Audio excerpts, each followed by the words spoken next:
qui vous avez tourné déjà. Un film formidable qui s'appelait Les Saisons du plaisir. Tout à fait, très connu. Jacqueline Maillan, on s'en rappelle. Moi, je fais couple avec Boringer. Tout à fait, oui, un personnage aussi atypique que je connais bien aussi. Mais cela dit, donc, est-ce qu'il va vous reproposer, d'après vous? Est-ce qu'il a envie de retourner? Est-ce que... Moi, j'ai retourné avec lui La Bête de Miséricorde, où on était partenaires tous les deux, l'un à l'autre.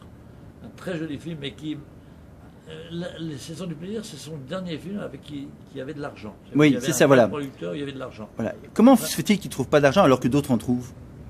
Parce qu'il s'autoproduit? Il n'est pas très patient, je crois. Il s'autoproduit peut-être aussi. Oui. Il s'auto plus ou moins produit, oui. Et puis il doit trouver des petites aides à droite à gauche, parce qu'il fait que tout le monde est payé aussi avec, je pense, des lance-pierres. Et il fait quand même des films intéressants, souvent d'après un livre. Oui, tout à fait. Mais alors moi, ça fait 3-4 fois qu'il me dit « Ah tiens, j'ai quelque chose pour toi », et puis pas de nouvelles. Alors après, il me dit « Ah mais t'es jamais libre ». Voilà, c'est un jeu. C'est un jeu, voilà. Peut-être qu'un jour il va. Voilà, c'est ça, parce que c'est. Passe. C'est un. Oui, mais c'est vrai que c'est un metteur en scène, un réalisateur impressionnant par son talent.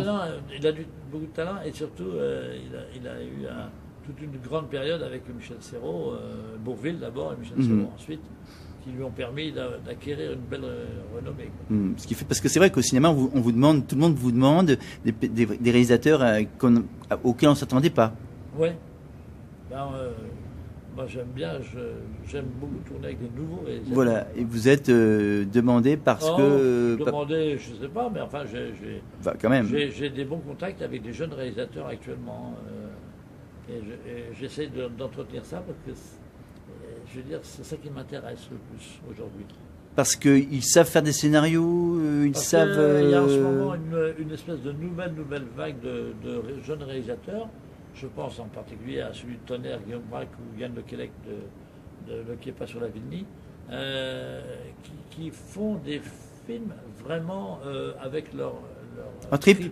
C'est ça. Ouais, avec et des films dont ils ont envie du sujet, ils le font à leur façon.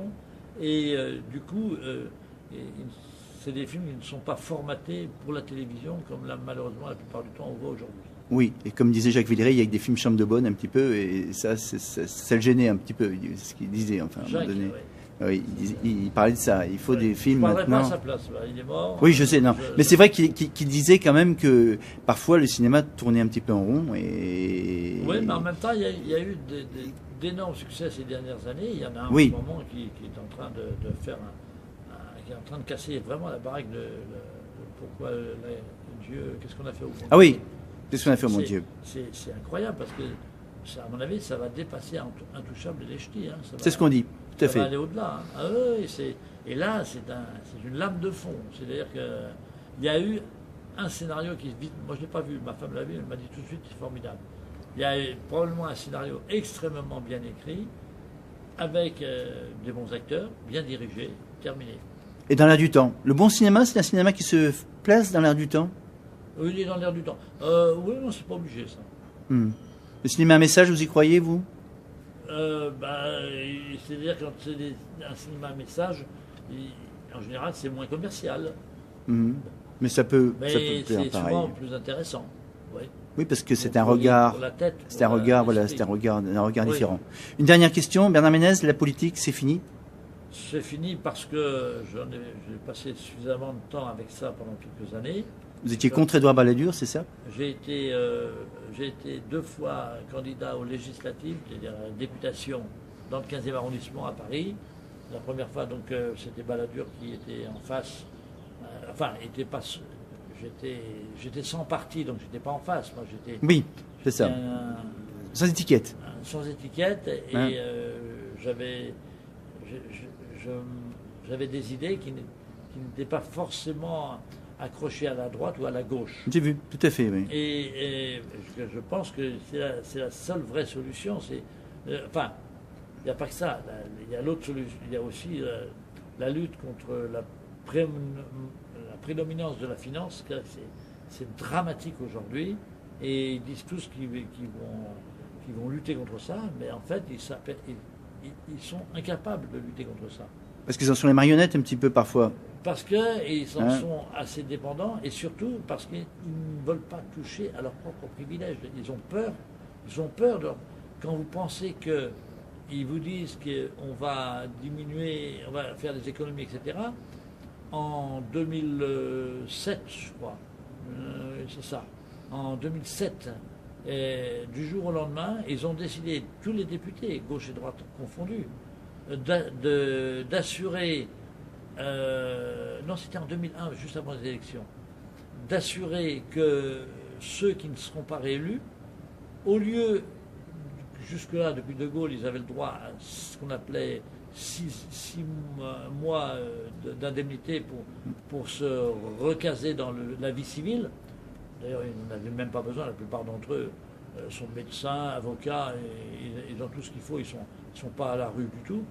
Eh bien, ils se sont votés allègrement 5 ans, c'est-à-dire 60 mois. Ils sont passés de 6 mois à 60 mois. Qu'est-ce qui les empêcherait de revenir en arrière? Je veux dire, c'est de l'argent public. C'est du vol de nos députés. C'est un vol dans la poche du contribuable. Et à quoi servent-ils parfois les députés? On ne voit pas trop le. Mais non, mais de toute façon, parfois, ils n'en ont pas besoin. Et qu'ils arrêtent. Oui. Ils n'ont pas besoin de ça. Donc qu'ils arrêtent de nous piquer de plus en plus.